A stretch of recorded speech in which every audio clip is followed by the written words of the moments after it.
C'est comme si tu es fatigué. La Bible déclare la joie de notre force. Amen. Quand il va acclamer, quand il glorifie Dieu, c'est un fait que notre Dieu est content, il est joyeux et là il nous donne encore la force. Voilà, bien-aimés, tout doucement nous arrivons vers la fin de notre séminaire. La Bible déclare vaut mieux la fin d'une chose que son commencement. Amen. Que la gloire soit rendue à notre Dieu pour toi qui as commencé, pour toi qui es venu nous rejoindre. Car devant le Père, nous gagnons tous les mêmes salaires. Amen. La Bible dit que ceux qui ont commencé à 6 heures, ceux qui ont commencé à midi et ceux qui ont commencé à 18 heures, devant Dieu, ils sont tous payés de la même façon. Béni soit notre Dieu, toi qui as écouté la nouvelle de ce séminaire que tu es venu. Que le Seigneur vraiment te bénisse abondamment. Est-ce que tu peux acclamer Dieu pour toi? Nous allons aussi acclamer le Seigneur pour notre pasteur bienvenu. Toute la semaine, il n'était pas là, il était au travail. Amen. Hein? Aujourd'hui, il est là avec nous. Nous allons l'accueillir. Au nom de Jésus-Christ. Merci parce qu'il m'a donné quand même. Il a dit comme tu as commencé, va continuer ton travail. Amen. Hein? C'est bien parfois quand on est considéré des hommes de Dieu. Et maintenant, nous allons accueillir notre papa qui a laissé vraiment sa maison, sa belle femme, son fils, l'église là où il est berché. Il est venu ici pour toi et pour moi.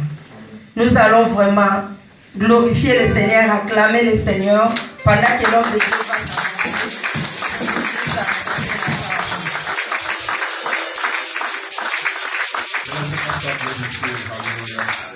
Alléluia. Amen. Vous pouvez vous asseoir. Amen. Amen. Je suis très ravi de vous voir encore aujourd'hui. La Bible nous dit, vaut mieux la fin d'une chose que son commencement. Tu peux bien commencer mais mal finir. Et tu peux mal finir mais bien commencer. Amen. Tu peux bien commencer et mal finir. Et tu peux mal finir, mal commencer et bien finir. Amen. Que le Seigneur soit glorifié. Et je veux faire... Je bénis Dieu pour le pasteur bienvenu qui est là aujourd'hui. C'était une inquiétude dans mon cœur parce que lorsque vous donnez un enseignement dans une église, le berger doit être là. Mais merci pour la confiance que vous m'avez faite pour dispenser ce message de la prière à l'église. Que le Seigneur vous bénisse, mon bien-aimé. Je vous aime beaucoup, tu le sais. Amen. Amen. Et maman Titi aussi qui me prend soin de moi chaque jour. Papa, tu vas manger. Hier, on a mangé une nourriture comme... je n'arrive pas à expliquer. C'est fantastique. Alléluia. Que le Seigneur soit glorifié. On va faire une petite révision pour ceux qui ne savent pas le premier jour. Prenons nos Bibles dans le livre de Lévitique chapitre 19, verset 5. On va lire beaucoup de versets aujourd'hui. Et nous allons appliquer ce que le Seigneur va nous enseigner aujourd'hui, nous allons l'appliquer aujourd'hui. Donc on aura le temps de pouvoir beaucoup prier. Lévitique chapitre 19. Je veux que vous puissiez ouvrir vos Bibles parce que je vais poser des questions. Lévitique chapitre 19e et 5e verset. Lévitique c'est juste à côté, il ne faut pas aller au Moyen Testament parce qu'il n'y en a pas. Alléluia. Donc il ne faut pas aller au Nouveau Testament, donc vous ne le trouverez pas. Allez juste à côté de l'Exode. Je lis au nom du Seigneur Jésus-Christ. Amen. Quand vous offrez à l'Éternel un sacrifice d'action de grâce, vous l'offrirez en sorte qu'il soit agréé. Alléluia. Amen. Quelle est la pensée de Dieu dans ce verset? lorsque vous offrez un sacrifice à Dieu, un sacrifice d'action de grâce à Dieu, offrez-les offrez-les de manière qu'elles soient agréées. Quelle est la pensée de Dieu? Une personne peut me donner la réponse. Quelle est la pensée de Dieu concernant la prière ici? Je vais expliquer et réexpliquer. Maman Titi, c'est pas toi qui vas répondre, il ne faut pas répondre. Un bon enseignant fait tout que ses élèves assimilent les leçons. Quelle est la pensée de Dieu? Lorsque vous offrez une sacrifice d'action de grâce à l'Éternel, offrez-les. Vous l'offrirez plutôt en sorte qu'il soit agréé. Dans une autre version, on dit offrez-les d'une manière qu'il soit agréé. Quelle est la pensée de Dieu concernant la prière dans ce verset? Oui, papa, vous voulez dire quelque chose? Moi, si je comprends bien que quand vous offrez quelque chose, quand vous priez, faites afin que votre prière soit exaucée par Dieu. Amen. Lorsque vous priez, faites de toutes vos manières que votre prière soit exaucée. Cela veut dire qu'il y a des gens qui prient d'une manière que sa prière ne sera pas exaucée. Il y a plusieurs personnes qui prient, mais leurs prières ne seront jamais exaucées. Comment? Parce qu'il y a des règles. Hier, on avait vu des règles, n'est-ce pas? Ok, prenons nos Bibles dans le livre 1 Corinthiens chapitre 9, verset 24. 1 Corinthiens chapitre... Juste la révision pour ceux qui n'étaient pas là dès le début. C'est important pour vous et pour moi aussi. 1 Corinthiens chapitre 9, 24e verset. Comme c'est un enseignement, donc on doit... On est obligé de savoir si vous avez assimilé la leçon. Ok, je vais lire au nom de Jésus-Christ. Ne savez-vous pas que ceux qui courent dans le stade courent tous, mais qu'un seul remporte le prix? Courez de manière à remporter le prix. Et quelle est la pensée de Dieu dans ce verset? Quelle est la pensée de Dieu? Quelle est la pensée de Dieu? Qu'est-ce que l'apôtre Paul voulait nous dire? Qu'est-ce que Dieu voulait nous dire, nous rappeler? Il dit, vous ne savez-vous pas que tout le monde court? Vous savez, vous avez vu beaucoup d'Olympiques. N'est-ce pas? Amen. Donc c'est quelque chose qui est dans votre esprit. Donc lorsqu'on parle de tout le monde court dans le stade, l'Olympique vient directement dans ton esprit. Et la Bible nous dit, il n'y a qu'un seul qui remporte le prix. Et il nous instruit, il nous recommande plutôt, il dit, courez de manière que vous remportez le prix. Par rapport à la prière, quelle est la pensée de Dieu ici? Oui, maman. Nous sommes tous appelés les chrétiens, il y a plusieurs chrétiens, nous prions tous le même Dieu, mais qu'il y a une seule personne donc, qui va remporter le prix. Donc, je veux dire que on t'entend ta prière, fais de sorte que ta prière soit exaucée par Dieu, que ta prière... Amen. Que le Seigneur vous bénisse, maman. Amen. Le verset dit, tout le monde court dans le stade. Je vous ai expliqué, les Congolais qui viennent ici, à l'Olympique, ils n'ont pas la mentalité, ils ne viennent pas dans cette compétition pour gagner. Oh, alléluia.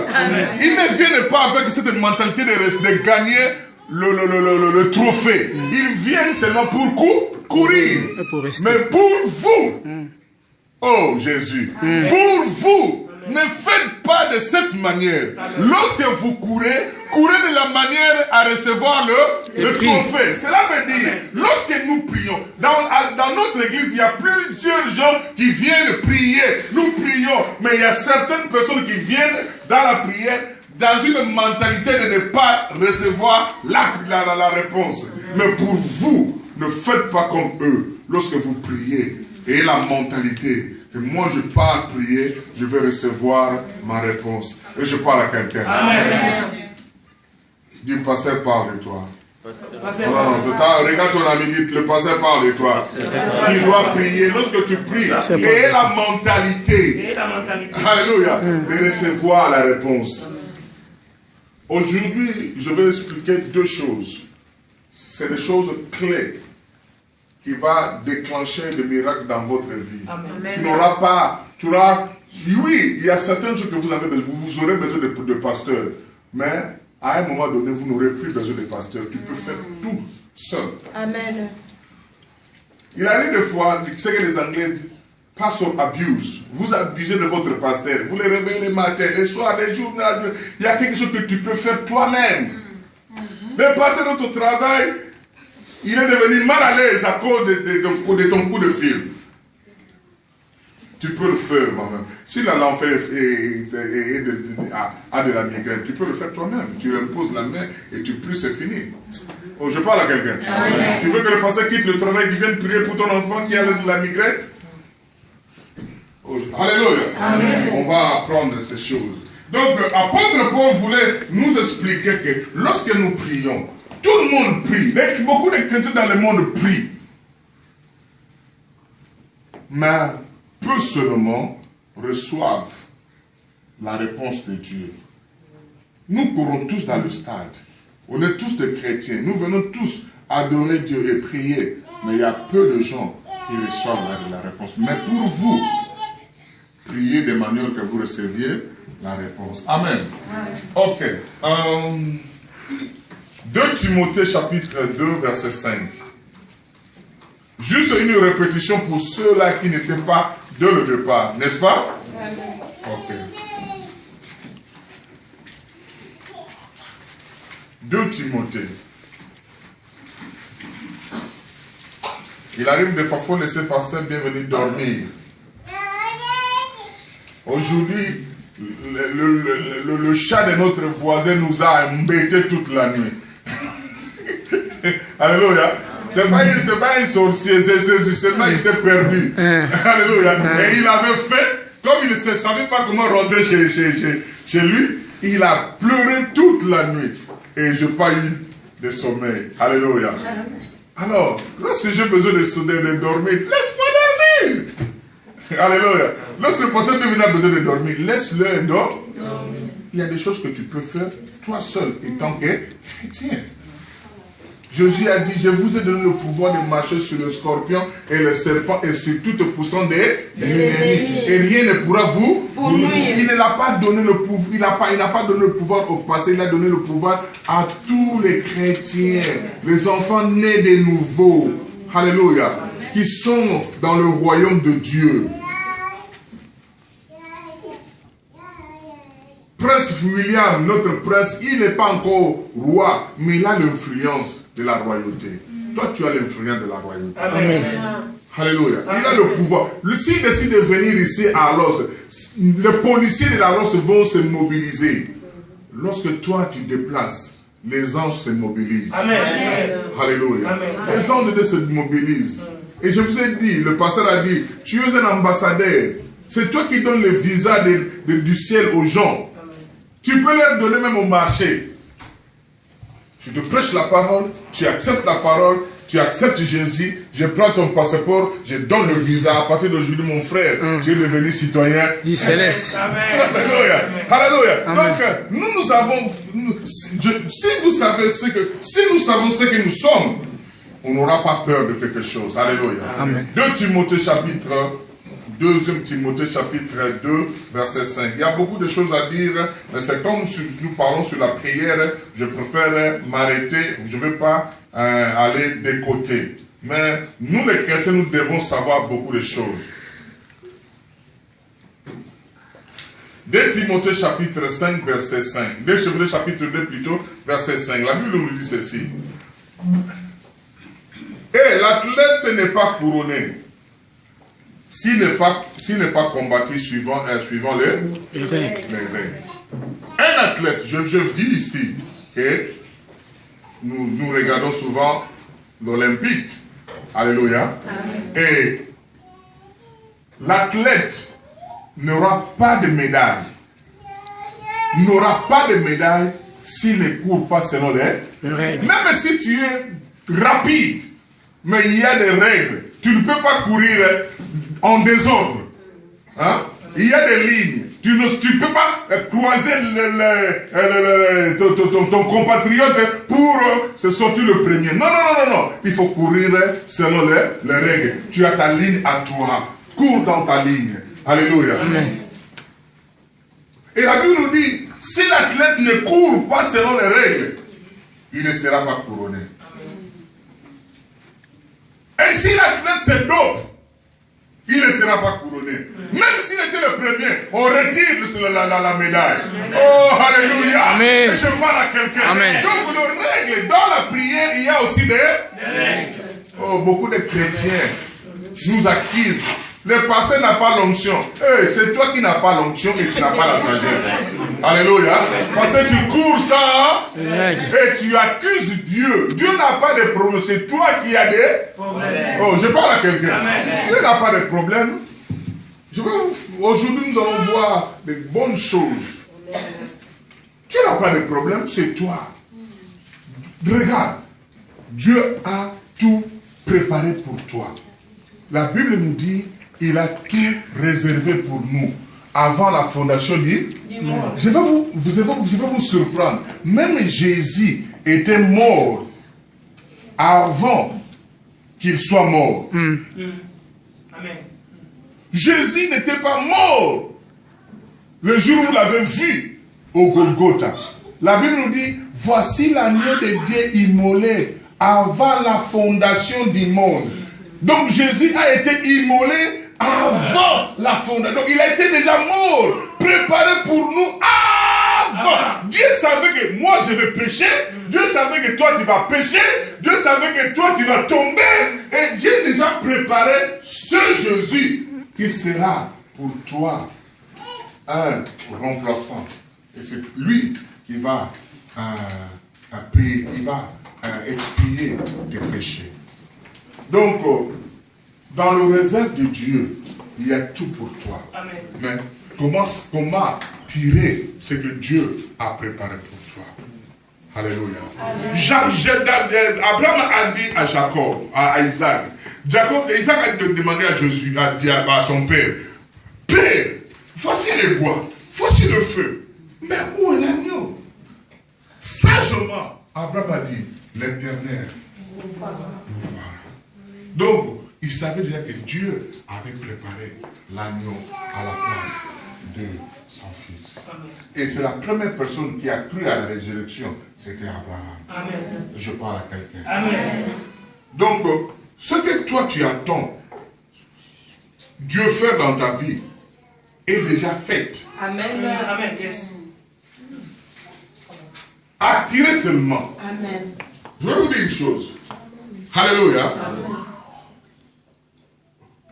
Tu as l'argent dans ton compte. Et tu as la carte.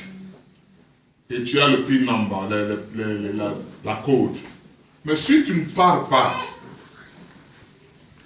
au cash point pour retirer l'argent, tu mourras de faim. Alléluia. Amen. Il faut aller. Tu as les codes.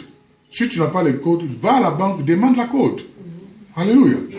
Si tu n'as pas la carte, demande la carte pour retirer l'argent.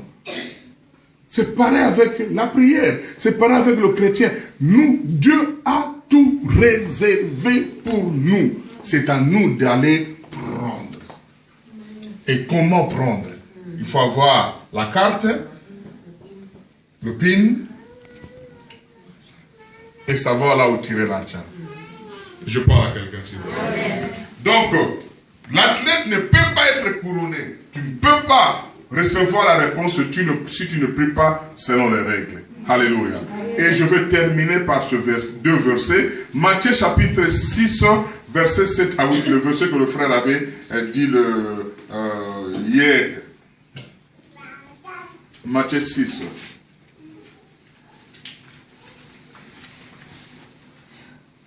Règle numéro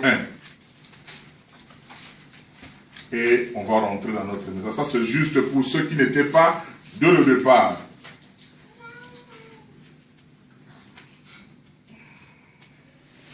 Est-ce que vous êtes avec moi? Amen.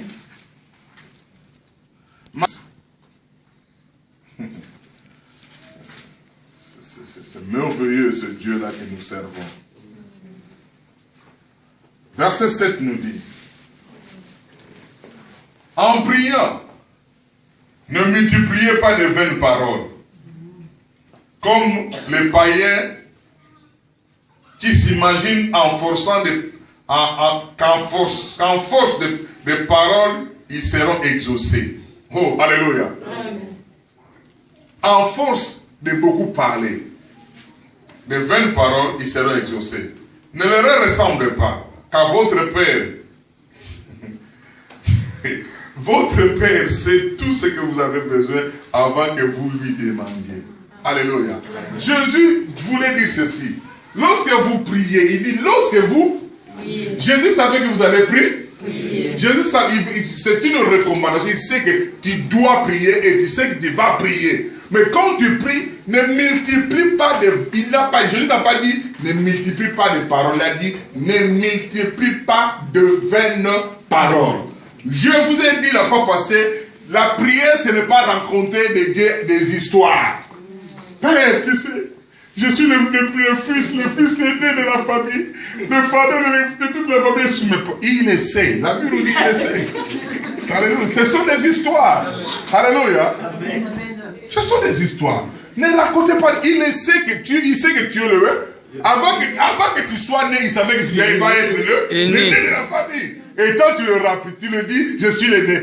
Mais regarde, dis-moi ce que tu as dit.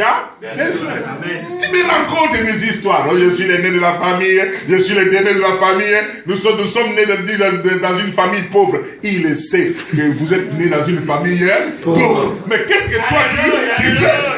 Alléluia. Alléluia. Amen. Jésus ne multiplie. Ça, ce sont des vaines paroles. Dieu ne sera pas exaucé.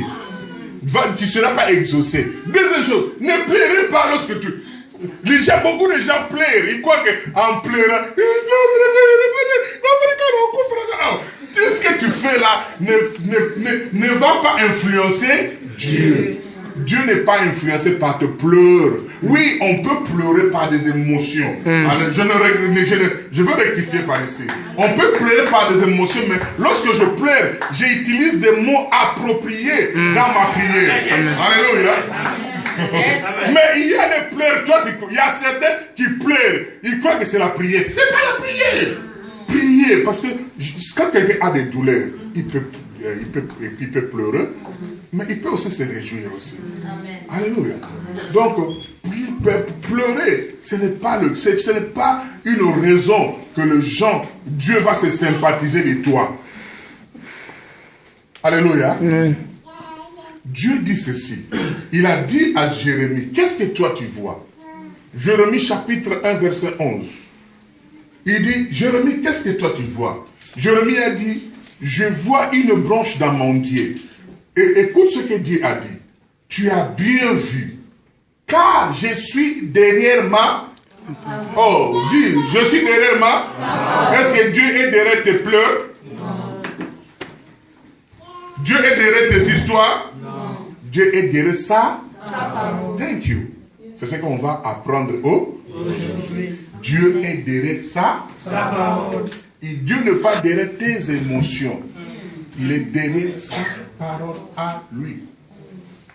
Dieu est souverain, mais il est coincé par sa propre parole. Dieu est limité par sa propre parole.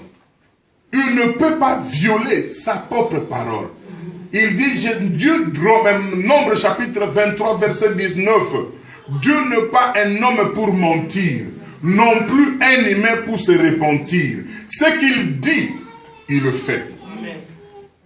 Ce qu'il a déclaré, il exécute. Amen. Il dit, si vous êtes infidèles, mais moi je demeure fidèle. Il est égal à lui-même. En lui, il n'y a ni changement, ni homme de variation. Dieu n'a jamais changé. Je parle à quelqu'un. Il n'est pas derrière tes émotions. Tu peux avoir des émotions, Mais tes émotions doivent être accompagnées. Parce que les gens vont dire, ah donc, si on pleure, on utilise la parole de Dieu, donc notre prière. Non, c'est pas ça. Il y a des émotions. Tout homme, Jésus avait des émotions, comme un être humain, mais il avait bien contrôlé ses émotions. Amen. Ok. N'utilisez pas de vaines paroles. De vaines paroles. Croyant que lorsqu'on multiplie de vaines paroles, on sera exaucé. C'est ce que Jésus dit. Donc, de vaines paroles, des paroles qui ne sont pas de Dieu. Et ne leur ressemblez pas. Car votre Père sait de quoi vous avez besoin. Donc, votre Dieu sait de quoi tu as besoin. Même si tu as des problèmes, il le sait. Même les problèmes graves t'arrivent, il le sait. Aucune chose ne peut le surprendre. Dieu n'a jamais été surpris. Alléluia. Et pour terminer, nous prenons... Donc, juste, j'avais envie de faire une petite résumé pour nous. Pour savoir qu'il y a des règles que Dieu recommande afin que nous puissions, nos prières puissent être exaucées. Alléluia. Alors prenons nos Bibles maintenant, nous rentrons dans notre message. Proverbe chapitre. Avant que nous puissions rentrer là-bas, prenons nos Bibles dans le livre de Jean chapitre 8, verset 32.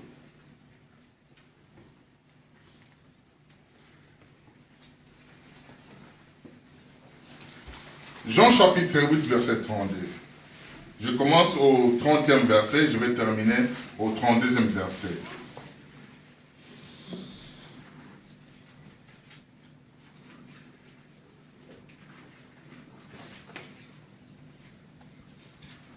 Comme Jésus parlait ainsi, plusieurs crurent en lui.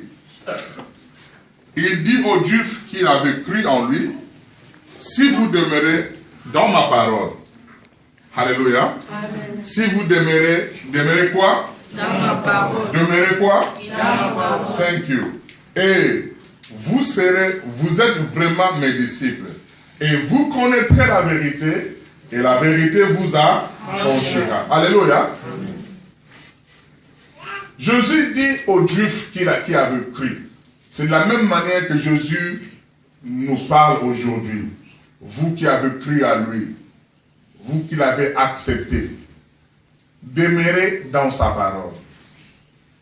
Demeurez dans sa parole. C'est alors que vous serez ses disciples. Alléluia. Amen. Cela veut dire, si tu ne demeures pas dans la parole de Jésus, il est impossible d'être disciple de Jésus. Ça, c'est le contexte. Une bonne explication. Jésus dit, il a dit clairement, demeurez dans ma parole. Merci d'avoir cru en moi. Merci d'avoir accepté comme votre Seigneur et Sauveur. Mais il y a une chose, demeurer dans ma parole. Qu'est-ce que signifie demeurer dans ma parole? Cela signifie absorber ce que je vous en train de vous enseigner et pratiquer cela. C'est alors que vous serez mes disciples. Vous serez mes disciples. Un disciple applique ce que le maître lui dit.